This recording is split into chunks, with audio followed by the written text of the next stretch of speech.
मुंबई में प्रधानमंत्री ने खास तौर पर ये जो अटल सेतु है इसकी कई विशेषताएं हैं। पंतप्रधान मोदींच्या हस्ते मुंबई ट्रान्सहार्बर लिंक म्हणजेच अटल सागरी सेतूचं उद्घाटन करण्यात आलंय।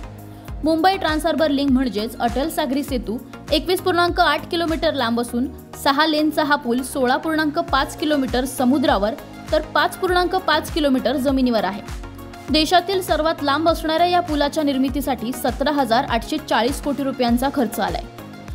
शिवडी नावाशिवा सागरी पुलावर टोलिंगची अत्याधुनिक पद्धत असणार आहे। या मार्गावर अत्यंत हायटेक पद्धतीने वाहनांकडून टोल कलेक्शन केले जाणार आहे। या ब्रिजवर ORT म्हणजेच ओपन रोड टोलिंग असणार आहे। ओपन रोड टोलिंगला कॅशलेस आणि इलेक्ट्रॉनिक टोलिंग सुद्धा म्हणतात। सध्या ओपन रोड टोलिंग सिस्टम सिंगापूरमध्ये सुरू आहे। ORT टोलिंगमध्ये वाहनांना टोल भरण्यासाठी रांगेत उभं राहावं लागत नाही किंवा टोल भरण्यासाठी वाटेत कुठलाही अडथळा येत नाही। हायवेला तुम्ही ज्या वेगाने गाडी चालवताय तोच वेग कायम ठेवता येतो। ORT सिस्टममध्ये कुठल्याही प्रकारची रांग लावावी लागत नाही। अटल सेतूवर अत्याधुनिक स्कॅनर्स आणि कॅमेरे बसवण्यात आले आहेत, त्यामुळे वेगाने जाणाऱ्या वाहनांना हेरून इलेक्ट्रॉनिक पद्धतीने टोल कलेक्शन केले जाणार आहे।